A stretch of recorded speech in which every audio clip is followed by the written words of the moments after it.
હજારોની સંખ્યામાં મુસ્લિમ નવજુવાનો અને મુસ્લિમ સમાજના આગેવાનો જ્યારે કલેક્ટર કચેરીએ રેલી સ્વરૂપે ટાઉન હોલથી અહીં સુધી આવ્યા ત્યારે અમન પ્રસ્થતા અને અમનની સાથે આવ્યા અને ગયા.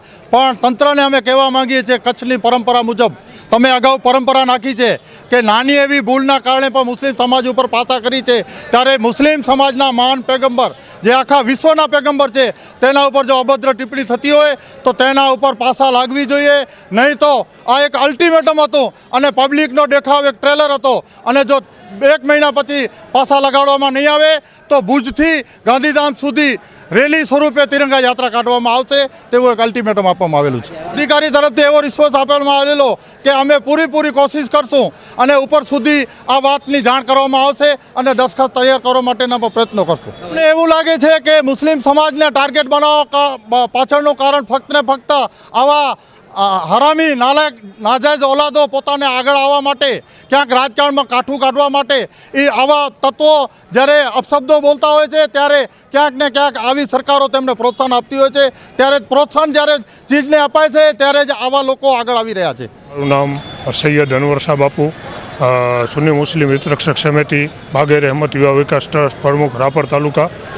આજની જે યુવા મુસ્લિમ સમાજ દ્વારા એક આવેદનપત્ર દેવામાં આવ્યું અને ગુસ્તાકે રસૂલ જે રસૂલ પાક સલ્લલ્લાહુ અલૈહિ વસલ્લમ એક ધર્મ માટે નથી, પૈગંબર સર્વ જાતિ માટે અને સર્વ ધર્મ માટે છે. અને હંમેશા અમે કાયદાની માન મર્યાદા રાખી છીએ અને કાયદા ઉપર અમને વિશ્વાસ છે. અને અમે બસ એ જ કહેવા માગીએ છીએ કે જે પણ ગુનેગાર શખ્સ છે એના સામે પાસાની કાર્યવાહી કરવામાં આવે. પૈગંબર સાહેબનું જેણે કાર્ટૂન બનાવ્યું અમારા સૌની લાગણી દુભાડી છે. અને અહીંયાથી હું સાહેબને એક મેસેજ દેવા માગીશ, આજ જે દેશનો કાયદો અને વ્યવસ્થા છે, જ્યારે મસ્જિદ કે દરગાહ પડતી હોય ત્યારે જ ખાલી અમારા લોહીની અંદર એવું નથી કે અમારો લોહી ઉપરતું હોય કે અમને જોશ આવતો હોય. અમારી બાજુમાં ક્યારે પણ નાની ડેરી કે નાનું મંદિર પાડવા આવે ને તોય પણ અમને દુઃખ થાય છે, હિન્દુને તકલીફ થાય તોય પણ અમને દુઃખ થાય. અમે એવું હિન્દુસ્તાન જોવા માંગીએ છીએ જેમાં હિન્દુ પણ ભેગા રહેતા હોય અને મુસલમાન પણ ભેગા રહેતા હોય. અને આખિરમાં બસ એટલું કહીશ, અલ્ટિમેટ આપીશ કે સાહેબ જો 30 દિવસની અંદર આના ઉપર પાસાની સજા નહીં થાય તો અમે જન્મથી ભુજથી કરીને ગાંધીનગર સુધી એક તિરંગા યાત્રા કાઢશું. 10,000 માણસો આવ્યા હતા અને જરૂર પડશે તો 5 લાખ માણસો પણ આગળ આવશે. તો પૈગંબર ઇસ્લામ, જે ઇસ્લામ ધર્મના મહાન પૈગંબર છે, તે સમગ્ર સમાજ માટે, સમગ્ર વિશ્વ માટે રહેમતુલ લીલ આલમીન છે, રહેમતુલ પૈગંબર છે. તે કોઈ એક ધર્મના પૈગંબર નથી. દરેક સમાજ અને દરેક મઝહબ, દરેક ધર્મ પોતપોતાના ધર્મગુરુઓનું આદરમાન તેમજ બીજા મઝહબ અને બીજા જે ધર્મો છે તેમના ધર્મગુરુઓનું આદરમાન કરવાનું શીખવે છે, શાંતિ અને સલામતીનું શીખવે છે. ખાસ મારી વહીવટી તંત્રને એવી રજૂઆત છે કે કોઈ પણ સમાજમાં આવા હિન્દ તત્વો હોય, હિન્દુ હોય કે મુસ્લિમ હોય કે શીખ હોય કે ઈસાઈ હોય, આવા તત્વો સામે કડકમાં કડક પાસાની કાર્યવાહી થવી જોઈએ. બીજી વખત આવા બનાવો ન બને જેના લીધે કોઈ પણ સમાજના યુવા વર્ગ ઉશ્કેરાય અને ઉશ્કેરાઈને કોઈ અયોગ્ય પગલું ભરે, એવું ન થવું જોઈએ. કોઈ પણ જેટલા પણ વહીવટી તંત્રના અધિકારીઓ છે તેમને હું કહેવા માંગીશ કે આવા જે બનાવો બને છે એ ખૂબ જ કોમી એકતા અને સદભાવના માટે લાછણરૂપ છે. આવા બનાવોને અટકાવવા જોઈએ. અને જે લોકો કચ્છનો બનાવ હોય, અત્યારે તાજેતરમાં મુંબઈમાં પણ બનાવ બનેલું છે, યુપીમાં પણ ગાઝિયાબાદમાં પણ આવું બનાવ બનેલું છે, હરિયાણામાં પણ બનાવ બનેલું છે, તો આવા બનાવો ન બનવા જોઈએ.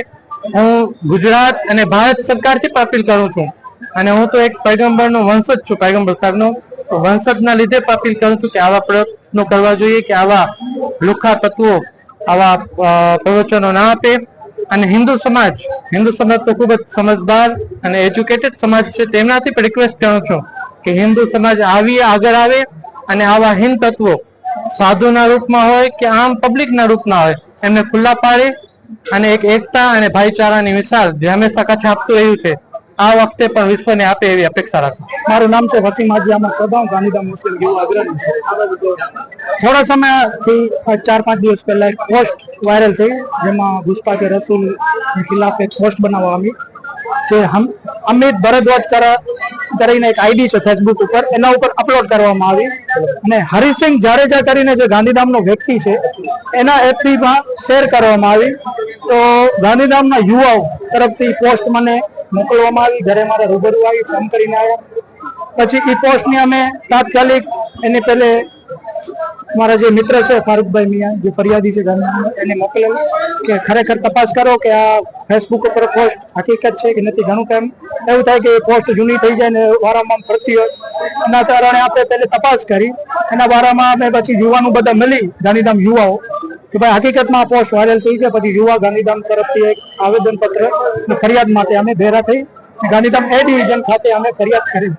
પછી કચ્છના યુવાનો તરફથી એક મેસેજ મને મળ્યો કે ભાઈ આપણે એને ફરિયાદ તો થઈ ગઈ છે, આપણે આગળની કાર્યવાહી હવે શું કરવું.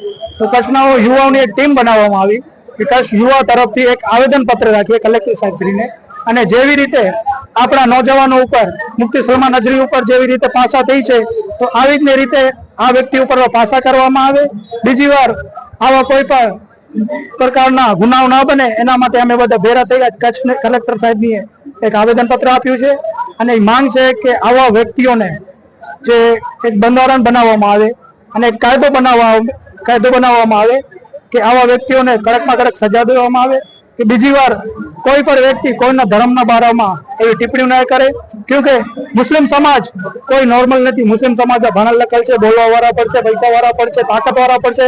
અમે પણ રસ્તો બંધ કરવામાં જાણીએ છીએ, અમને પણ હર જગ્યાએ રોડ બ્લોક કરવામાં આવડે છે, પણ અમે કાયદાના વિરુદ્ધમાં કઈ જઈને નથી કરી શકતા. અમે કાયદાને માનીએ છીએ, કાયદાને માન આપીએ છીએ. તો સરકારને એ જ અપીલ છે કે આવા લુખાઓને ખરેખર પાસા થવી જોઈએ, તડીપાર થવું જોઈએ કે આના લીધે એકને થશે તો બીજું કોઈ કઈ નહીં કરશે. અને અમે કોઈના બારામાં કોઈના ધર્મના વિસંવાદોમાં અમે કોઈ ક્યારે કઈ કહેતા નથી. કોઈના ધર્મના બારામાં કોઈ મુસ્લિમ સમાજ કોઈ ટિપ્પણી નથી કરી. તો અમારી એ જ માંગ છે કે અમે આજમાઓ નહીં તમે ને હવે હુજુર સલ્લલ્લાહુ તઆલા અલૈહિ વસલ્લમના બારામાં ટિપ્પણી બંધ કરી નાખો. કેમકે હવે મુસ્લિમ સમાજ રોડ ઉપર પણ આવી જશે ને રોડ ઉપર ઉતરતા પણ જાણે છે ને લડવાનું પણ જાણે છે.